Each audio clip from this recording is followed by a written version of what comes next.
Hola, hola, buenas noches, ¿qué tal? ¿Cómo estás? Te doy la bienvenida otra vez acá a mi mesa espiritual, ¿verdad? Donde vamos a estudiar esta poderosa palabra y estamos viendo pues las cartas del apóstol Pablo. Ahorita pues ya casi terminamos, ya estamos en las últimas, ¿verdad? Cartas y quiero que vayas y traigas tu Biblia, te voy a dar tiempo por si estás cerquita ahí en tu casa, pues agarra tu Biblia, siéntate ahí, ¿verdad? Y pon atención a lo que vamos a hablar ahora. Es algo bien interesante y que realmente es de suma importancia para que tú puedas tomar anotes, ¿verdad? Puedas anotar, puedas tomar apuntes, puedas subrayar tu Biblia en aquellos datos, ¿verdad? Que muchas veces leemos y no comprendemos, pero entonces en ese momento pues lo vamos a hacer. Ahora vamos a tratar la manera de explicarte, ¿verdad? Ciertos puntos que están en esta carta a Timoteo, primera Timoteo, que es la que nosotros vamos a ver ahorita. Y quiero contarte, ¿verdad? En lo que tú traes tu Biblia, que estas cartas, primera Timoteo, segunda Timoteo y Tito, son llamadas cartas pastorales, ¿verdad? Por su contenido. Y vamos a tratar eso, te voy a explicar por qué están incluidas aquí en la palabra de Dios y tenemos que estudiarlas, ¿verdad? Porque están incluidas en la palabra de Dios.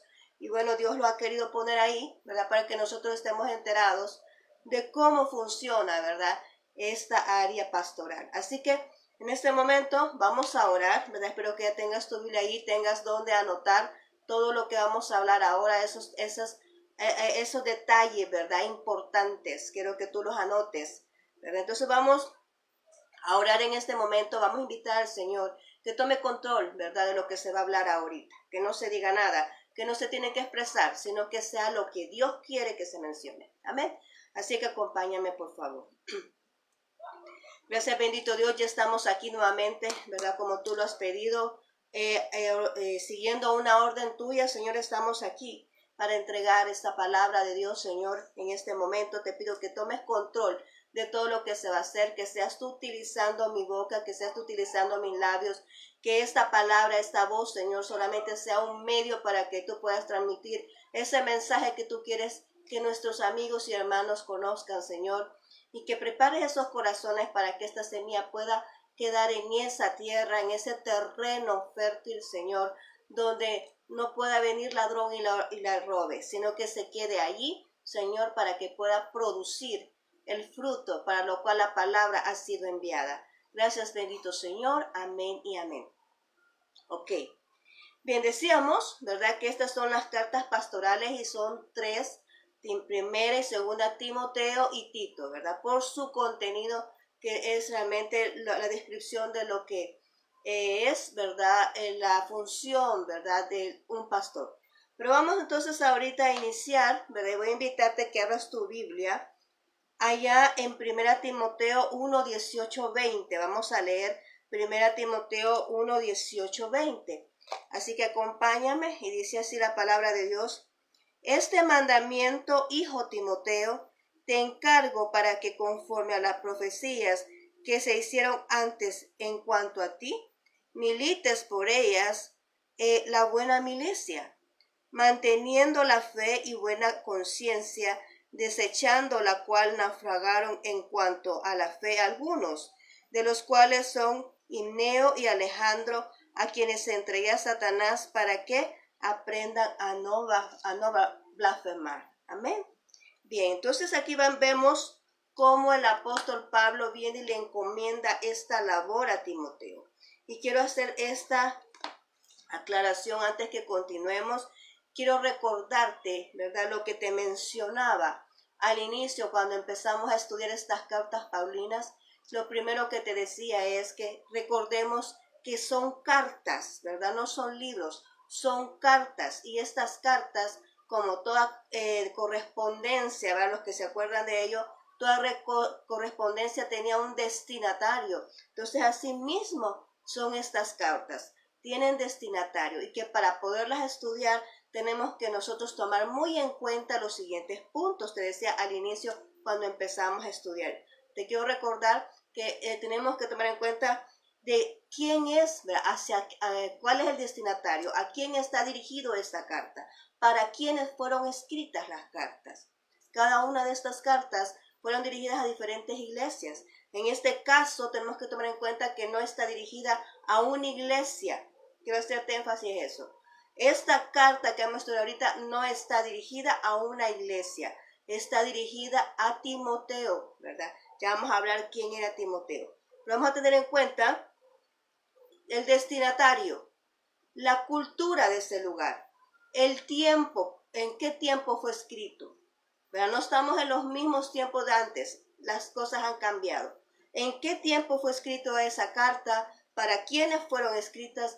¿Cuál era la cultura, verdad, en la que ellas se encontraban? Eso es lo que tenemos que tomar en cuenta, ¿verdad? Y también te decía de que las cartas, pues para poderlas comprender mejor, se leían de una sola vez, ¿verdad? Para poder tener bien claro lo que es el contexto, poder uno conocer, ¿verdad? La secuencia de lo que se expresa en la carta.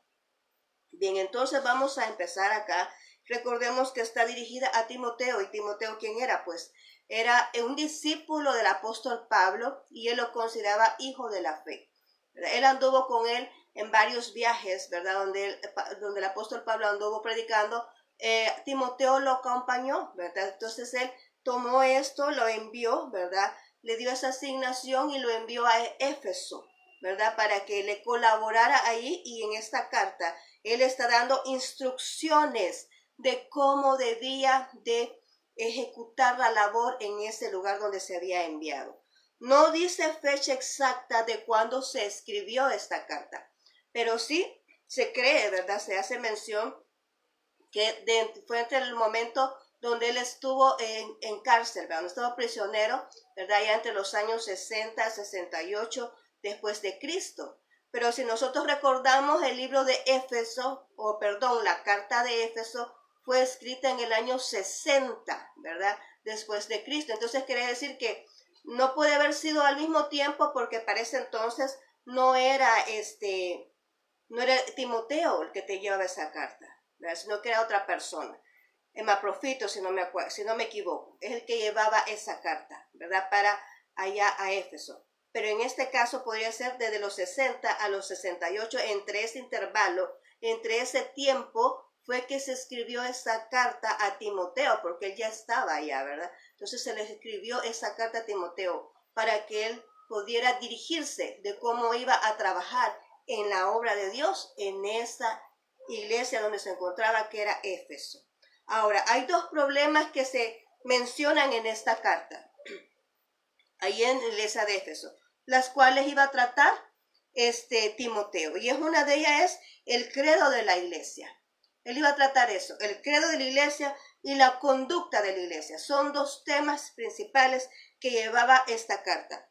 Pero además recordemos, porque no podemos hablar de ella sin recordar lo que pasaba en Éfeso, ¿verdad? Porque recordemos que ya existía un problema allí, por lo cual el apóstol Pablo ya había mandado una carta a esa iglesia, ¿verdad? Y recordamos que la carta a los Éfesos hace énfasis, ¿verdad?, en aquella unión de la iglesia, y menciona, ¿verdad?, que hace más su punto principal es de que el cuerpo, o sea, que la iglesia es el cuerpo y que Jesús, ¿verdad?, es la cabeza de la iglesia.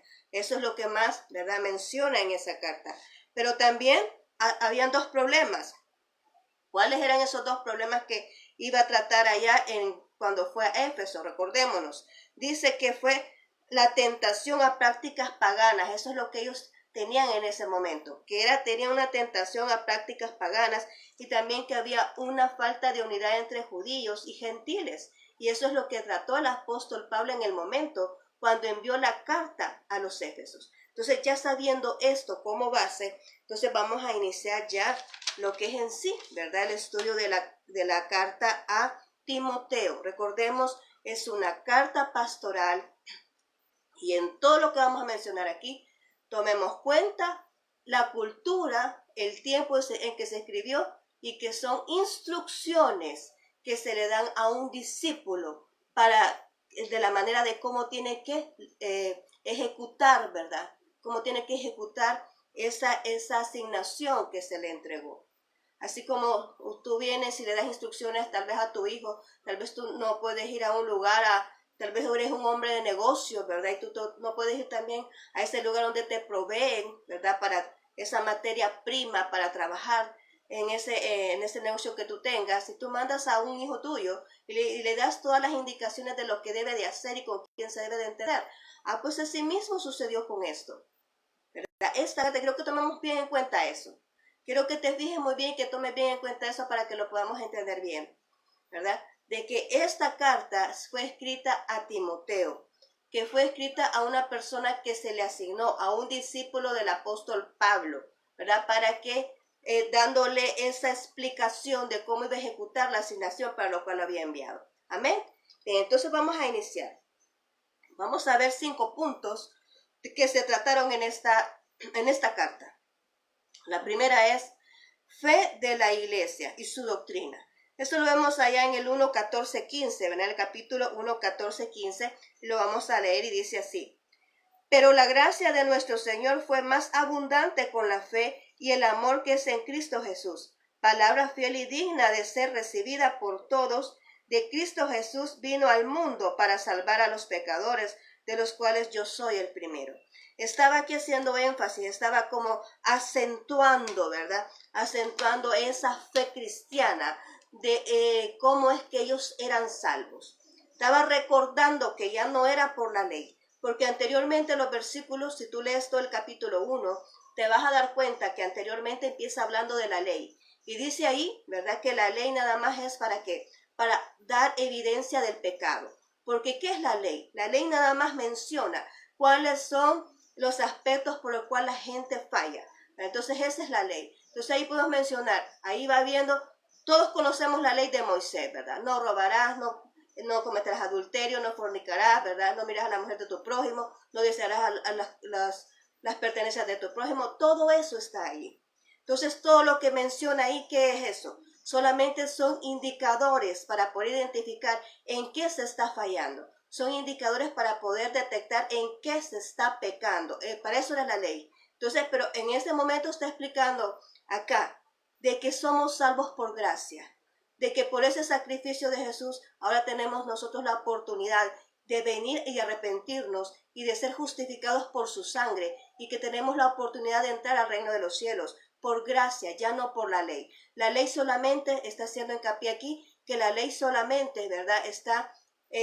Surgió, ¿verdad? Para poder detectar el pecado, para poder detectar en qué estamos fallando, pero que somos salvos, ¿por qué? Por la gracia, no por la ley, no por cumplir la ley, sino porque hemos reconocido a Jesús en nuestro corazón y hemos sido lavados con su sangre. Entonces, eso es lo que está haciendo acá, en el capítulo 1, ¿verdad? Le está explicando el apóstol Pablo a Timoteo.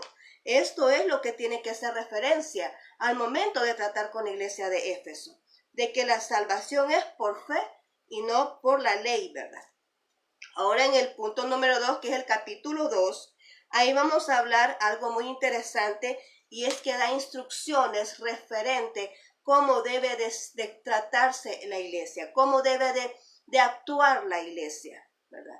Recordemos que aquí está hablando un punto personal, y ahí te lo voy a explicar por qué yo hago referencia en eso. Pero vamos a iniciar diciendo que el primer punto dice que hay que orar por los que están en autoridad. Ahí lo vemos del versículo 1 al 6 del capítulo 2. Tú lo puedes leer más despacio después. Del 1 al 6 del capítulo 2 dice que hay que orar por los que están en autoridad. Sabemos que toda persona que está en autoridad la ha puesto nuestro Dios, ¿verdad? Dios ha permitido que esa persona esté en autoridad. Entonces nosotros tenemos que orar por ellos, ¿verdad? ¿Para qué? Para que sea Dios guiándolos, para que sea Dios trayéndoles esas ideas a su mente, para que sea Dios dirigiéndolos en toda decisión que ellos van a tomar. Entonces nosotros debemos de interceder por cada autoridad, ya sea en cualquier área de tu vida, ya sea en el trabajo, ¿verdad? Ya sea en la iglesia o ya sea a nivel nacional, de estado, de país, de región. También hay que orar por nuestras autoridades. Eso lo dice la palabra de Dios. Ahora bien, también dice acá en el versículo 8, dice: levantad las manos santas sin iras ni contienda, ¿verdad? Lo dice allá en el 8, dice aquí, hablámoslo. Dice Quiero pues, dice, que los hombres oren en todo lugar, dice, levantando manos santas, sin iras ni contiendas. Está invitando a la adoración, porque ¿qué significa levantar las manos? Significa adoración a nuestro Dios, rendimiento a nuestro Dios en el momento que le estamos adorando. Pero dice ahí, sin ira y sin contiendas. Y cuando nosotros nos vamos al libro de Efesios, capítulo 4 y capítulo 5, tú vas a ver ahí una serie, ¿verdad? Una lista de aquellas actitudes, de aquellos aspectos que nosotros debemos de evitar, a los cuales debemos de renunciar para poder tener nuestras manos limpias ante nuestro Dios y poder levantar, ¿verdad? Esas manos ante Dios santas, para que nuestra adoración sea como dice, porque sabías tú que nuestra adoración es el incienso que sube a la presencia de Dios. Entonces, para que ese incienso sea agradable, con olor agradable a nuestro Dios, ¿verdad? Entonces tiene que ser así, tenemos que pedir perdón, tenemos que perdonar y pedir perdón a los que hemos fallado, ¿verdad? Porque no podemos estar en contiendas, y también limpiarnos de aquellas actitudes si es que en alguna de ellas estemos fallando. ¿A dónde están más extensamente? ¿A dónde se pueden encontrar más explicado esto? Allá en el capítulo 4 y 5 de Efesios, tú vas a encontrar cuáles son las actitudes que nosotros debemos de limpiarnos para tener esas manos santas y poder adorar al Señor con ese olor fragante a nuestro Dios. Ahora bien, continuamos, y aquí hay algo muy importante, y esto nos vamos a detener un poco. Dice aquí que las mujeres deben de vestir pudorosamente, está en el 9:10. Vamos a ver cómo dice acá, y quiero que pongas atención porque te quiero explicar esto. ¿Verdad? Aquí dice en el 9:10, dice, asimismo que las mujeres se atavíen de ropa decorosa, con pudor, con modestia, y no con peinados, dice, ostentosos, ni oro, ni perlas, ni vestidos costosos, sino con buenas obras. ¿Y escucha bien? Sino que con buenas obras, dice, como corresponde a mujeres que profesan piedad. ¿Qué es lo que sucede aquí? ¿Cuál era el problema que mencionábamos que se estaba dando en Éfeso? Que estaban en aquella inclinación, ¿verdad?, hacia las actividades del mundo. ¿Qué es lo que sucede aquí con estas personas, con estas mujeres? Porque él había tomado esa determinación. Porque lo que sucede es que estaban más dedicadas a su exterior, ¿verdad? Estaban más dedicadas a su exterior que su interior. No estaban dedicándole tiempo, no estaban trabajando en su interior, sino que solo es su exterior. ¿Es malo que la mujer se arregle? No, no es malo que la mujer se arregle. Lo que es malo es la intención con que lo hace la mujer. Lo malo es que se descuide de su vida espiritual por hacerlo, por arreglarse, descuidarse de su vida espiritual. Que cómo se viste, con qué intenciones se viste la mujer. Dice aquí, pudorosamente, decorosamente. ¿Con qué intención la mujer se viste? De una manera atractiva, ¿verdad? Ese es el pecado. ¿Qué hay en su corazón? ¿Por qué se viste de esa manera? Si lo hace para llamar la atención, si lo hace para humillar a otras mujeres, porque te voy a contar algo que psicológicamente la mujer no se arregla para llamar la atención de un hombre. Psicológicamente la mujer se arregla para llamar la atención de otra mujer. Es por eso que cuando alguien anda con un vestido y la otra persona anda con el mismo vestido, ya se sienten ofendidas. ¿Por qué? Porque quieren ser la única que anda con ese vestido, la única que anda con esos zapatos. ¿Por qué la mujer ve a la otra mujer de pie a cabeza? Le ve los zapatos. ¿Por qué? Porque la mujer se viste para llamar la atención a otra mujer psicológicamente. Así es. Así se nos ha explicado, ¿verdad? Entonces, ¿con qué intenciones te vistes de la manera que te vistes? ¿Por pasarle enfrente tu vestimenta agradable y todo eso a la otra persona para humillar a alguien más? ¿O porque te vistes porque quieres agradar a Dios? Ahí está la circunstancia, ahí está la diferencia. Ahí está la diferencia. Nosotros, las hijas de Dios, no tenemos que vestirnos para agradar a nadie. Tenemos que vestirnos para agradar a Dios, pensando en que Dios nos está viendo. Entonces ahí está el detalle, ahí está el cambio. Entonces por eso de aquí, la mujer vista decorosamente, ¿verdad? Y no solamente eso, es que llegó la determinación él, así como cuando un jefe en una empresa tiene que tomar una determinación Por ejemplo, todos sus empleados están llegando tarde. Entonces él tiene que tomar una determinación de ver cómo hace que esa gente llegue temprano en esa empresa. No todas las empresas hacen lo mismo. No todas las empresas funcionan igual. No todas las iglesias son igual. No toda la membresía de las iglesias son iguales. Entonces cada quien toma su determinación de acuerdo al problema que se está dando en su iglesia, de acuerdo al problema que se está dando en su empresa. Entonces, asimismo, el apóstol Pablo también tomó su determinación de acuerdo al problema que se estaba dando aquí, en esta iglesia, cuando Timoteo llegó.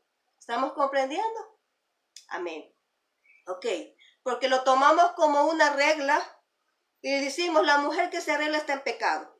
La mujer que anda con sus argollas está en pecado. No, no está en pecado. Se arregla. El pecado es para qué se arregla. ¿Para quién se arregla? Si se arregla para Dios, porque cuando dice que nosotros somos templo y morada del Espíritu Santo, ok. Cuando a ti te dan una casa nuevita, sin pintar, ¿tú la mantienes así? ¿Qué haces con tu casa cuando la llegas, que te la dan así para que tú la estrenes? Lo primero que haces es pintarla, ¿verdad? Después le pones sus adornitos ahí en la sala, en la pared, ¿verdad? Después tienes tus plantitas en su jardín, ¿verdad? Tú la decoras, tú la arreglas, tú la adornas la casa. Así somos nosotros. Nosotros también nos adornamos, pero ¿para quién nos adornamos es la cosa? ¿Para quién nos adornamos? ¿O para qué objetivo? ¿Por qué nos adornamos? Ahí es donde está el detalle. Si lo hacemos para agradar a Dios, o lo hacemos para humillar a alguien, o lo hacemos para agradar a alguien, ¿para qué lo hacemos? Ahí está la diferencia. Entonces ahora vamos a ver el siguiente punto, que también se pone bueno. Vamos allá, dice, la mujer dice, está en silencio. Vamos a ver qué dice esto aquí.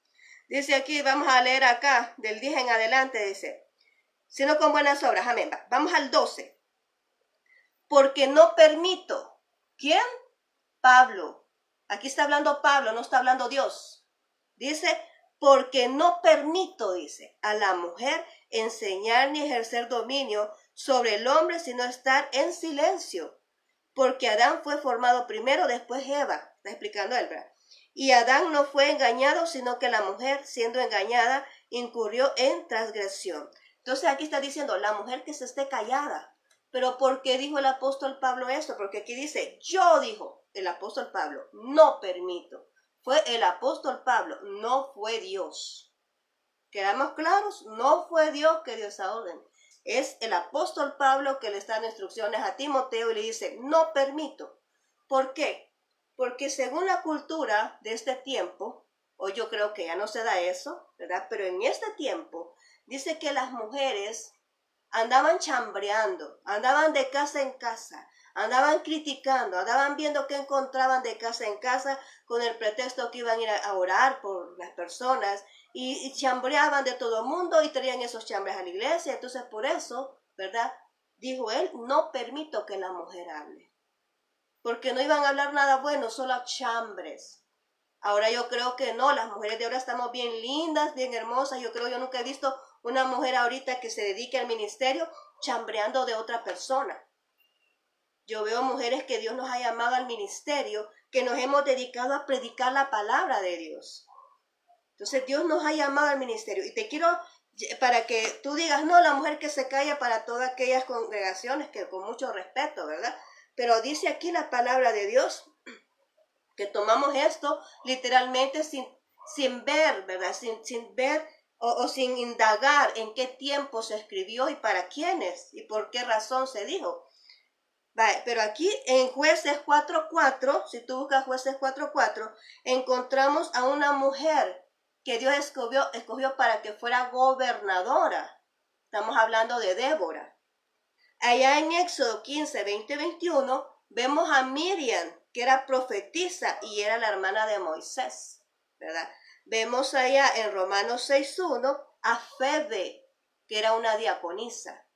Vemos allá en Filipenses 4:3 a Evodia y a Síndique, que son dos mujeres que estaban discutiendo, lo dice allá al final del libro de Filipenses, ¿verdad? Que estaban discutiendo y que eran, ¿qué? Dicen que eran compañeras de milicia junto con el apóstol Pablo, o sea, eran ganadoras de alma, andaban predicando la palabra con el apóstol Pablo. ¿Qué más? Ahí en Hechos 16 se menciona una tal Lidia. Aquí se cree, ¿verdad? La historia dice, se cree, no puedo asegurarlo, pero la historia dice ahí que ella era encargada de una iglesia ya de Filipenses, ¿verdad? Que ella estaba encargada, que para mientras el apóstol Pablo estaba en prisión, ella estaba ahí encargada. Entonces, podemos ver mujeres de cómo Dios levantó para que trabajaran en el ministerio. Porque aquí al final vemos que dice que en el versículo 15, ¿verdad? Dice, ¿verdad? Que la mujer que mejor se queda engendrando hijos y cuidando la casa. Y algunos así están, que a la mujer no puede hacer nada en la iglesia porque tiene que estar con sus hijos. Pues sí, ese es el primer ministerio, claro que sí. Ese es el primer ministerio de la pareja, no solo de la mujer, sino que de la pareja, ¿verdad? Ese es el primer ministerio. Recordemos que ya no son dos. Desde el momento que se casan son uno, dice la palabra de Dios. Ya no son más dos, sino que son uno, un solo cuerpo. Entonces, como un solo cuerpo se comparten las actividades, ¿verdad? Entonces, también en casa. Entonces, la crianza de los hijos no es solo de la mujer, también es del caballero, ¿verdad? Entonces, aquí dice, entonces la mujer solo que se quede ahí teniendo hijos, así dice acá. Pero aquí podemos ver anteriormente cómo Dios levantó las mujeres. Y cómo es que Dios, tomemos en cuenta también este otro punto. Todos tomamos en cuenta que Jesús vino y murió en la cruz y nos salvó con la sangre. Y en ese momento que Él murió en la cruz, Él rompió toda maldición que se dio por el pecado allá en el huerto del Edén. Entonces, si tú puedes creer que Jesús murió para darnos salvación y vida eterna, y tú crees que esa maldición de la condenación eterna, de la muerte eterna, se rompió, así también tú tienes que creer que toda maldición fue rota en ese momento. Porque dice allá, maldita fue la tierra por causa del pecado. Pero Jesús vino y ¿qué pasó con la tierra? Crearon espinos, ¿verdad? Y cardos y espinos. ¿Y de qué fue hecha la corona de Jesús? De espinos. Ahí mismo Él llevó esa condenación. Ahí santificó a la tierra, la que había quedado maldita a causa del pecado. Ahora también lo mismo sucedió con el silencio de la mujer, porque lo primero que hizo Jesús, cuando tú lees el libro en los 4 evangelios está, cuando está la historia de Jesús, cuando viene y le anuncia a María, pero lo primero que vemos es que viene a donde Elizabeth. Viene donde Elizabeth. Lo primero que hizo Jesús después de 400 años de silencio de la Biblia, donde vemos esa página en blanco que no hay nada, ahí significa, ¿verdad? Ahí significa 400 años de silencio. Del Antiguo Testamento al Nuevo Testamento hay 400 años de silencio. Y lo primero que hizo Jesús cuando surgió, o lo primero que sucedió, más bien dicho, lo primero que sucedió después de esos 400 años de silencio fue que el ángel, ¿verdad? Aquí corrigiendo, porque Jesús nació después, fue que el ángel, ¿verdad? Vino y visitó ¿a quién? A Elizabeth, ¿verdad? Y a su esposo, que se me olvidó el nombre, Zacarías, creo que es Zacarías. Zacarías que era un sacerdote, ¿verdad? ¿Qué le sucedió a Zacarías? Quedó mudo, porque no creyó, o sea, se quedó sorprendido, no creía que la mujer podía tener hijos porque ya estaba mayor, ¿verdad? Y era estéril. Entonces no podía creer y se quedó mudo por ser incrédulo. Pero lo primero fue darle, que vino después de esos 400 años de silencio, fue darle un fruto a la mujer. ¿Y quién fue que salió ahí? Juan el Bautista, el que decía, esa voz que clama en el desierto. Allí Dios rompió ese silencio para la mujer. Ahí Dios le dio la oportunidad a la mujer porque le dio un fruto de vida a aquella que estaba estéril. Fue lo primero que pasó en el Nuevo Testamento. Quiero que tú lo leas, ¿verdad? Ahí no sé si está en Mateo o está en Lucas, pero tú puedes leerlo al inicio. Ahí está, ¿verdad? Cuando dice que el ángel visitó primero a Elizabeth. Ok, bye. Entonces continuamos aquí. ¿Tiene la mujer oportunidad en el ministerio? Por supuesto que sí. sí puede trabajar en el ministerio, pero sin olvidarse cuál es el orden que Dios ha dejado. ¿Y cuál es el orden? Bueno, Cristo la cabeza del hombre y el hombre la cabeza de la mujer. Y eso hay que respetarlo porque eso sí lo ha dejado Dios. Hay que respetarlo, ¿verdad? Entonces, pero la mujer puede trabajar en el ministerio, se le ha permitido. Dios ha llamado a mujeres y sigue llamando a mujeres al ministerio. Amén. Bien, ahora continuamos, vamos al capítulo 3 y vemos aquí algo muy interesante y es requisitos. O sea, aquí vamos a hablar ahora del orden del ministerio o cargo de la iglesia, ¿verdad? Cargo de la iglesia. Y ahí podemos ver dos, ¿verdad? Dos cargos. Tal vez tú en tu iglesia puedas ver muchos cargos, ¿verdad? Puedes ver personas trabajando en diferentes cargos, en diferentes ministerios. Pero en esta iglesia, en ese momento, en esta carta que envió el apóstol Pablo a Timoteo, solamente se veían dos. ¿Y cuáles son? El obispo y el diácono. Vamos a ver, porque alguien puede decirme, ¿qué es un obispo? ¿Qué es un obispo? Bueno, te voy a explicar, yo investigué acá. Obispo dice que viene del griego episcopos, que significa supervisor, el que es supervigilante, dice, o superintendente o guardián de una iglesia. Así es como se le llama a un obispo, ¿verdad? Entonces solamente reconocemos aquí a obispos y diáconos, que son los dos cargos que se dan en esta iglesia. Por eso te digo, eso es para la iglesia de Éfeso, con la carta y las instrucciones que se le dio a Timoteo. Porque hoy en día no tenemos esos cargos. El obispo que nosotros conocemos es lo que hoy se llama el pastor, ¿verdad? Que nosotros conocemos como pastor en nuestras iglesias, ¿verdad? Entonces, aquí vamos a ver qué características están, porque aquí lo menciona y lo vamos a leer rápido. Dice aquí el 3. Y esta lectura de este 3, a mí me recuerda mucho. ¿Por qué? Porque yo estudié en dos lugares, ¿verdad? Yo estudié en Gamaliel, ¿verdad? El Tabernáculo Bíblico Amigos de Israel. Estudié la primera parte, ¿verdad? De teología. Y terminé la segunda parte y me egresé del Instituto El Sembrador.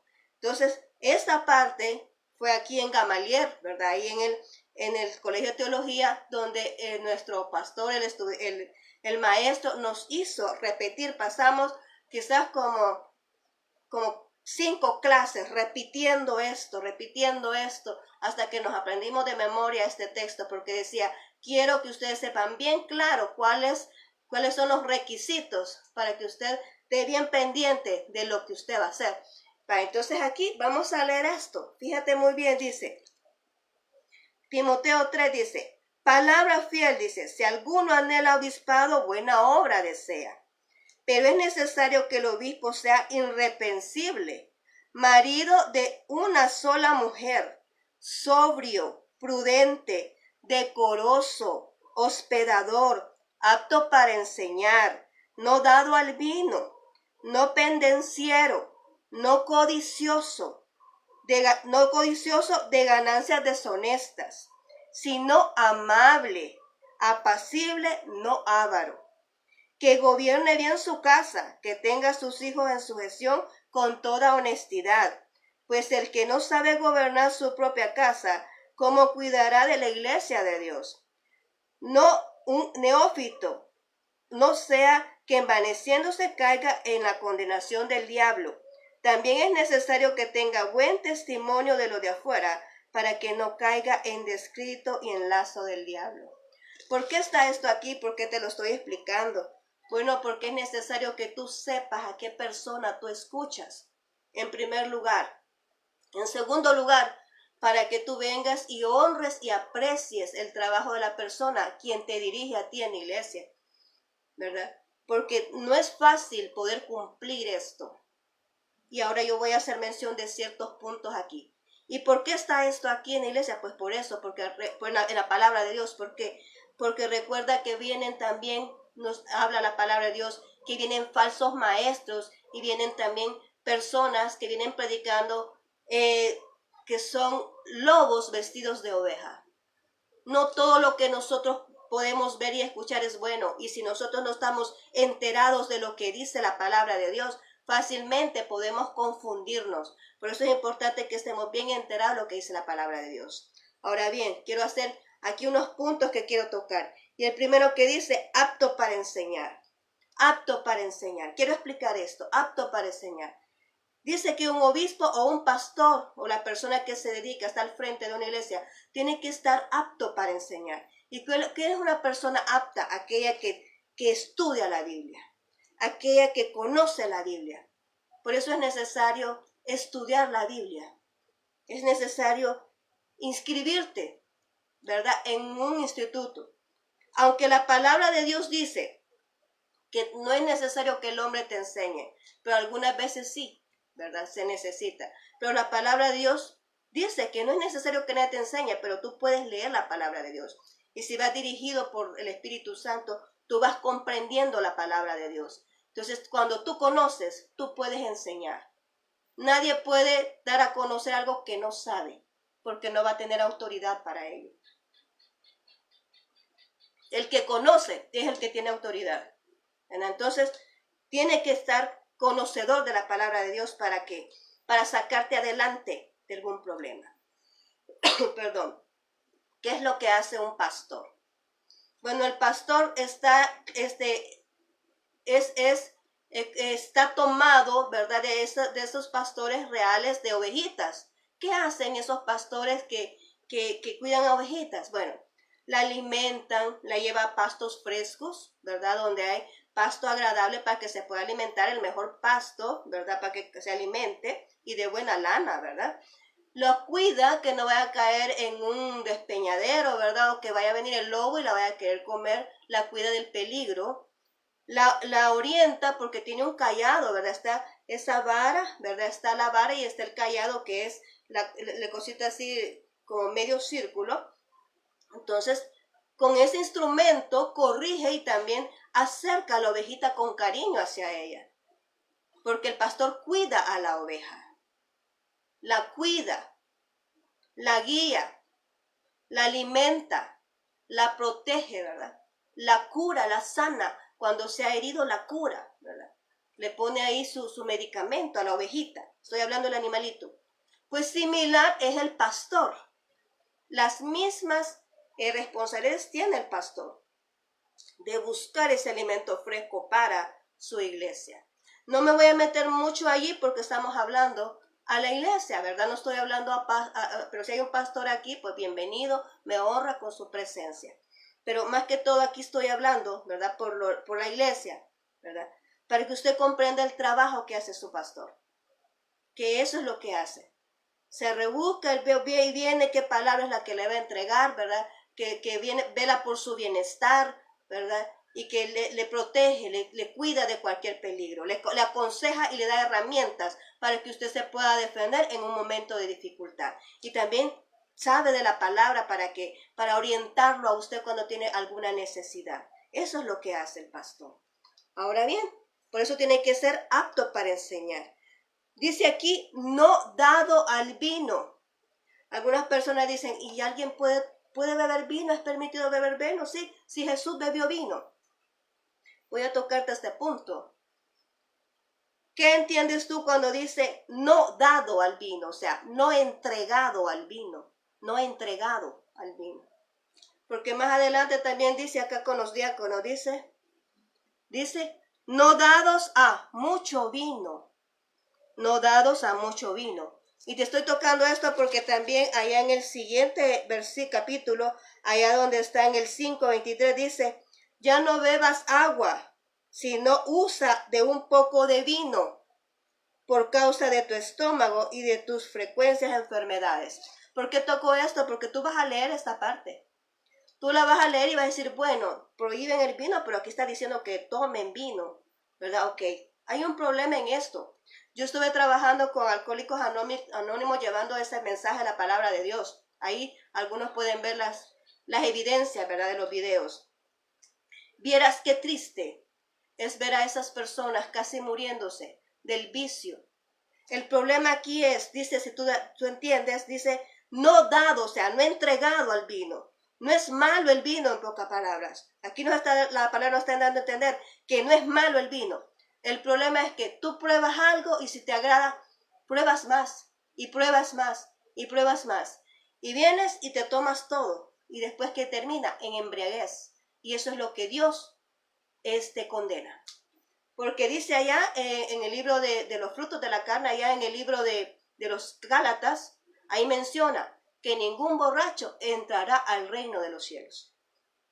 Entonces, si no se va a poder abstener, pues mejor no. Porque aquí, en este caso, le estaba diciendo a Timoteo, tómate un poquito de vino por tu problema del estómago que tienes. Pero veamos el tiempo, vamos al tiempo, a esto quiero referirme. Vamos al tiempo. En ese tiempo quizás no estaba la ciencia muy avanzada en el medicamento. Ahora tenemos más medicamentos. Y tenemos a nuestro Dios Todopoderoso que también nos sana.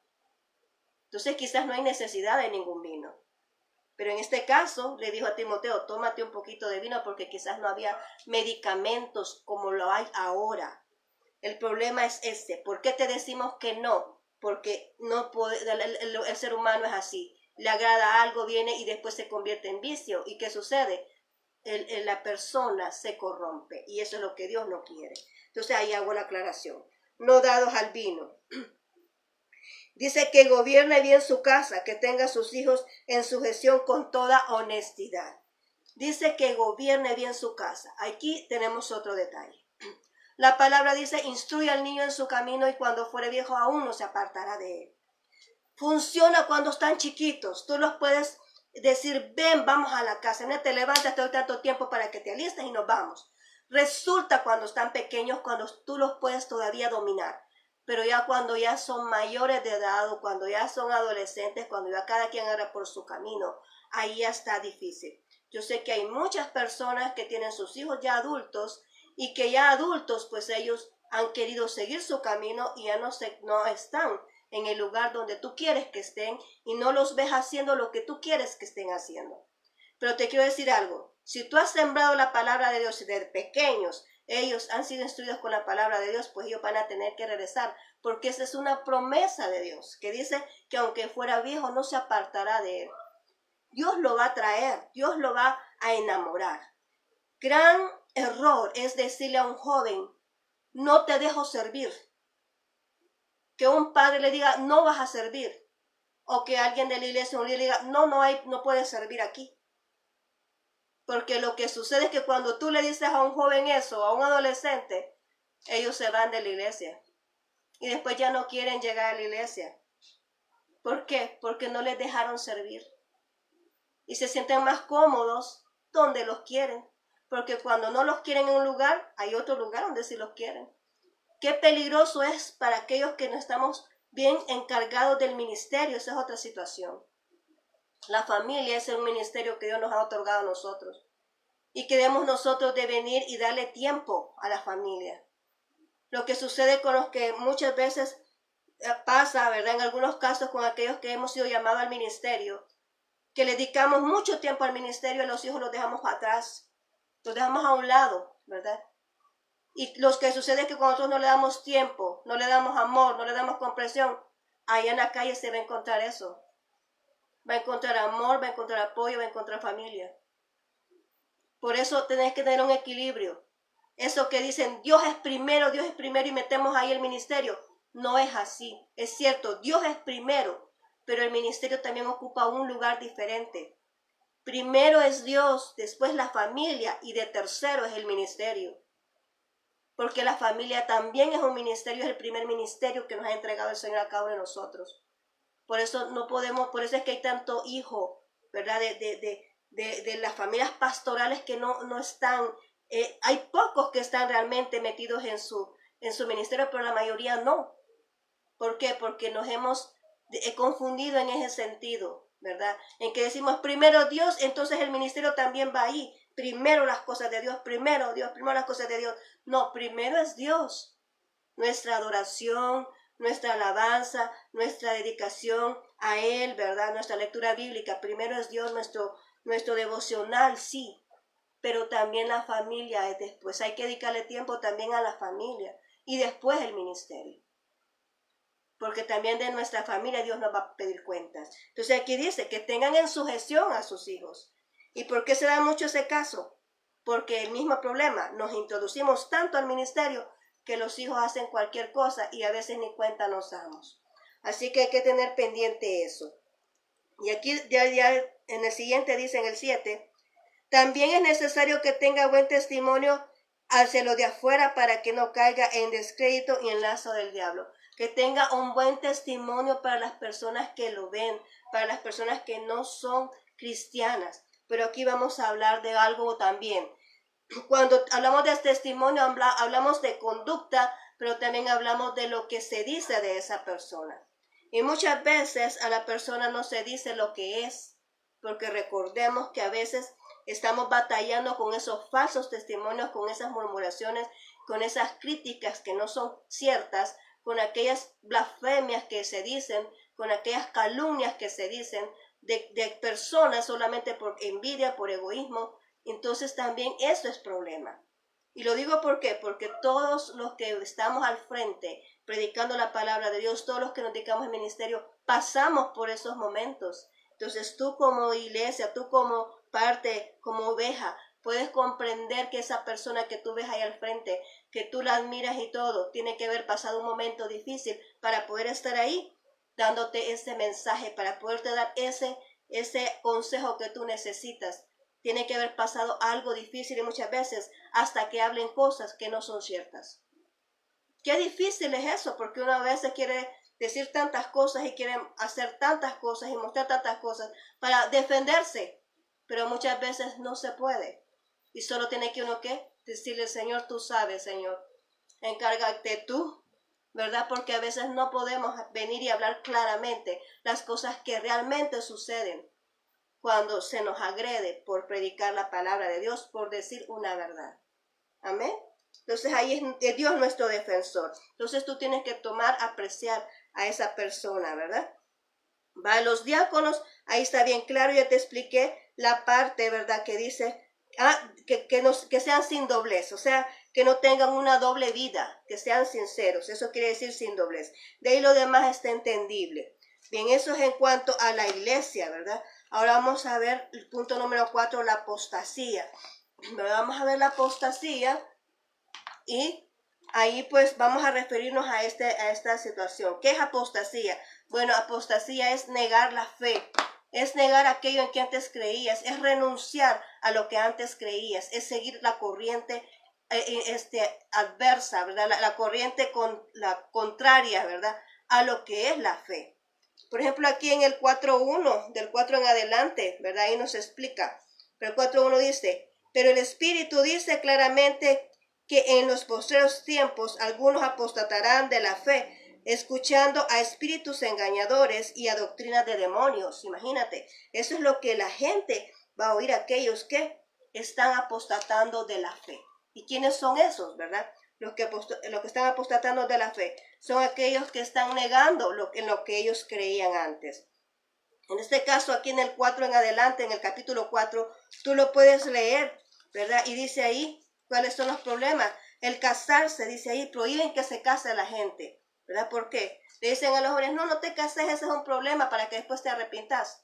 Una gente que está apostatando de la fe cuando el casamiento es una orden de Dios, ¿verdad? Se tiene que unir en matrimonio la persona para que no esté en fornicación.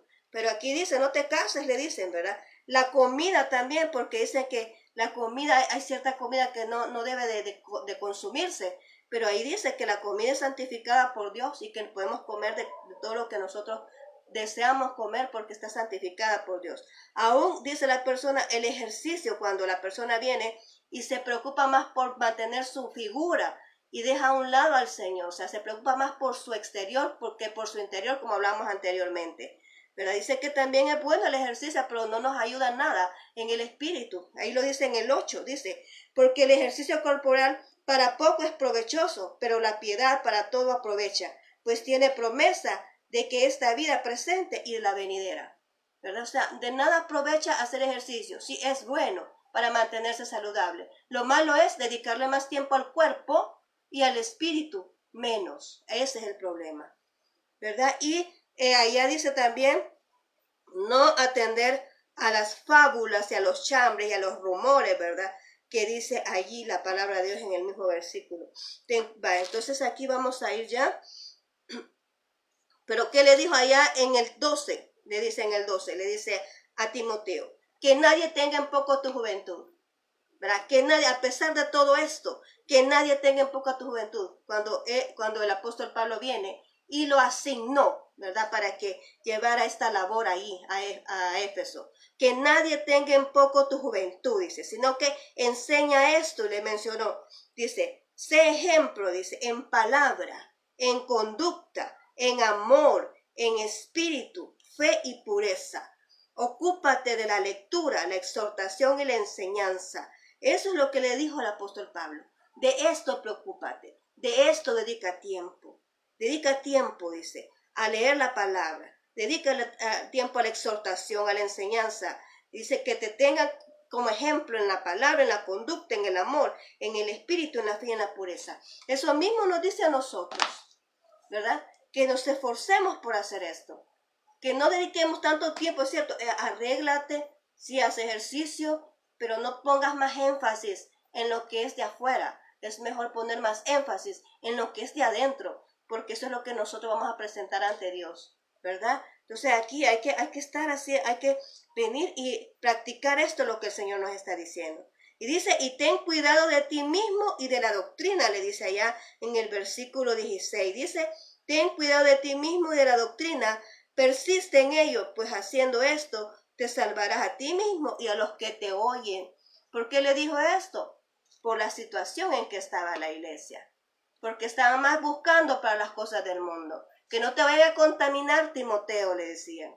Que no te vayan a contaminar, que no te vayas a hacer como ellos, que no te vayan a ganar la batalla. Tú tienes que marcar la diferencia, Timoteo, le decía. Tú tienes que ser diferente, tú tienes que ser ejemplar, que no tengan en poco tu juventud, ¿verdad? Porque Pablo lo había asignado, ¿verdad? Para hacer eso. Ok, bueno, ya para terminar, vamos a ver aquí las obligaciones y los cargos de la iglesia en el capítulo 5 y el capítulo 6, quiero que tú los leas. Y en ese caso, dice acá en el 5, 1, 2, que debemos de exhortar. Esas son obligaciones de los cargos que hay en la iglesia. Exhortar. ¿Por qué es necesario exhortar? Porque solamente así nos podemos enterar de las fallas que tenemos. Si alguien no nos dice nada, pues seguimos cometiendo los errores. Por eso es necesario exhortar. La gente que te dice a ti los errores no lo dice por molestarte, ¿verdad? Dependiendo de la manera que te lo diga también, ¿verdad? No por molestarte, sino porque te quiere un bien, ¿verdad? Entonces, cuando te dicen, mire hermanito, usted está fallando en esto, ¿qué le sucede? Déjeme orar por usted. Entonces, no te está diciendo porque se está metiendo en tu vida, como unas personas dicen, no, te está diciendo porque te quiere ayudar, ¿verdad? Por eso te exhorta. Y también dice aquí que hay que honrar a quienes, a las viudas, hay que honrar a los padres, dice, cuando están ancianos, que los hijos no tienen que ir a dejarlos a los padres allá en aquellas casas donde cuidan a los ancianitos, ¿verdad? A esas casas hogares porque ya no lo soportan. No, aquí hay que honrar el sacrificio de los padres. Hay que honrar aquel tiempo que le dedicaron para criarlos. Quiero que sepas, hijo, que tú eres lo que eres, porque tus padres se sacrificaron para darte eso que tú eres. Entonces tú en agradecimiento tienes que honrarlos, ¿verdad? Dice aquí honrar a los padres. Y eso está ahí en el versículo 5, lo quiero leer para que tú te des cuenta, ¿verdad? En el 5:4 creo que está. Vamos a ver, en el 5:4 dice, pero si alguna viuda dice, eso no. Bueno, aquí léelo tú porque no lo he marcado. Léelo, pero ahí dice que hay que honrar, dice, a los padres, a los ancianos que trabajan en la obra de Dios. Por agradecimiento a aquellos que te guían, aquellos que te muestran el camino, aquellos que te muestran la palabra de Dios, aquellos que te dan luz en el momento que tú necesitas. Hay que honrarlos, ¿verdad? Dice aquí la palabra de Dios. Y ser humilde, dice allá en el 6:17. Ser humilde, aquellas personas que tienen dinero, ¿verdad? Que porque tienen dinero quieren ver de menos a otro, quieren ridiculizar a otro, quieren humillar a otro porque no tiene. No, el que usted tiene dinero, pues sea humilde y que ese dinero que usted tiene es para ayudar al que lo necesita, porque para eso Dios te ha bendecido. Pero quiero enfocarme en el 20:21. Y dice así, oh Timoteo, dice, guarda lo que se te ha encomendado. evitando las profanas prácticas sobre cosas vanas y los argumentos de la falsamente llamada ciencia, la cual profesando algunos se desviaron de la fe. La gracia sea contigo. Le dice a Timoteo, guárdate de esos chambres, ¿verdad? Guárdate de esas pláticas profanas, guárdate de esas pláticas que no tienen ninguna bendición, ninguna edificación. Guárdate de eso, porque eso enferma el alma. Guárdate de esos chambres que vienen, de esos rumores que tienen a decir de otro. Guárdate de eso. Eso podemos tomarlo para nosotros. Mire, si usted viene a hablarme mal de otro, no me hable, porque mis oídos, con mucho respeto, no son basureros. ¿Ya? Porque lo que sucede es que cuando te hablan de otra persona, tú vienes y ya te quedas con aquello. Y no es cierto. Los rumores, esos son rumores. No son ciertas. Las calumnias son calumnias. Alguien que habla mal de otro por perjudicarlo. Y cuando tú vienes y dices, sí, cuénteme, y le sigue usted la plática, usted también está cayendo en el error. Que no le vengan a decir nada de eso. Mejor que te hablen de la palabra de Dios, porque eso sí edifica. Eso te ayuda a crecer. Amén. Entonces le daba el consejo. El apóstol Pablo le decía, Timoteo, cuídate. Timoteo, cuídate de escuchar esas palabras que te van a hacer desviar del camino correcto. Cuídate, porque tú tienes que ser la diferencia. Timoteo, tú tienes que hacer la diferencia. Tú no eres igual a los otros. Tú tienes que marcar la diferencia, Timoteo. Eso le estaba diciendo el apóstol Pablo. Amén. Bien, ya para finalizar, vámonos aquí, ¿verdad? En el capítulo 3:14 dice, esto te escribo, aunque tengo la esperanza de ir pronto a verte, dice, para que si tardo sepas cómo debes conducirte en la casa de Dios, que es la iglesia de Dios viviente, columna y baluarte de la verdad, e indiscutiblemente grande en el ministerio de la piedad. Dios fue manifestado en carne, justificado en el Espíritu, visto de los ángeles, predicado a los gentiles, creído en el mundo y recibido arriba en la gloria. Amén. Entonces con esto termino, ¿verdad? Entonces aquí nos dice la palabra de Dios, ¿verdad? Que debemos de ser transformados, que debemos de cambiar, que debemos de seguir las indicaciones que se nos han entregado, ¿verdad? Aquello que podemos aplicar a nuestra vida. Entonces, esto es la primera carta de Timoteo. Falta la segunda carta y esa la vamos a ver la próxima semana. Si tú quieres, vaya leyéndola ya, para que cuando yo venga y empecemos a estudiarla así panorámicamente, ¿verdad? Porque este es un estudio panorámico. No estamos metiéndonos tan de lleno, ¿verdad? Sino que panorámicamente, entonces tú puedas comprender mejor de lo que se trata. Ya traes las dudas, entonces aquí vamos a ver si podemos ir explicando de mejor manera para que tú puedas ser aclarado en aquello que tengas dudas. Amén. Bien, ya terminando, vamos a orar, vamos a darle gracias a Dios por esta hermosa enseñanza que nos ha entregado este día. Acompáñame. Bendito Dios, gracias te doy, hemos entregado esta palabra, hemos obedecido a tu mandato. Aquí dejo esta semilla, Señor, en este terreno, en esta tierra. Aquí dejo, Señor, esta semilla en esos corazones. No permitas que el enemigo venga, Señor, y la aparte de ahí. Que esta palabra haga su cometido, así como tú dices, que cumpla su propósito para el cual ha sido enviada. Bendito Señor, que todos podamos comprender mejor esta palabra y que al momento de leerla podamos edificarnos. Bendice a mi hermano, a mi amigo que está ahí, que me ha dedicado este tiempo. Bendice, Señor, ayúdale en sus necesidades, provee lo que necesitan, Señor. Guárdales, y si alguien está enfermo, Señor, te ruego que seas tú sanando a esa persona que está enferma. Te pido por este caballero que está hospitalizado, Señor, de mi hermano Mejía. Restáuralo, levántalo, que su cuerpo sea restablecido, Señor. Que no haya huesos fracturados. Que seas tú restableciendo ese cuerpo y trayéndole salud y que pronto pueda estar con su familia. Gracias, bendito Señor, que sea un testimonio de lo que tú has hecho en él. Gracias, bendito Rey. En tus manos pongo a la familia de ellos. Y asimismo a cada uno de los que me están escuchando. Gracias, bendito Dios. Guarda su salida y su entrada y bendice sus trabajos, Señor, que nunca falten. Bendice cada pastor, bendice cada familia pastoral, Señor, sus esposas, sus hijos, Señor. Bendice a cada uno de ellos, solventa sus necesidades y danos fuerza, Señor, para mantenernos firmes ante los ataques del enemigo. Gracias, bendito Jesús. En tus manos dejo todas estas peticiones. Gracias, Dios. Amén y amén. Ok. Muchas gracias, ¿verdad? Por tu atención nuevamente. Te espero siempre aquí, ¿verdad? Nos vemos la próxima semana con el mismo discipulado, con el mismo tema de estudio, ¿verdad? De la palabra de Dios con la segunda carta a Timoteo. Te mando muchos abrazos donde estás y te deseo una excelente noche. Que Dios guarde, ¿verdad? Y te proteja y te conceda un excelente descansar. Nos vemos hasta la próxima, si Dios lo permite. Bendiciones.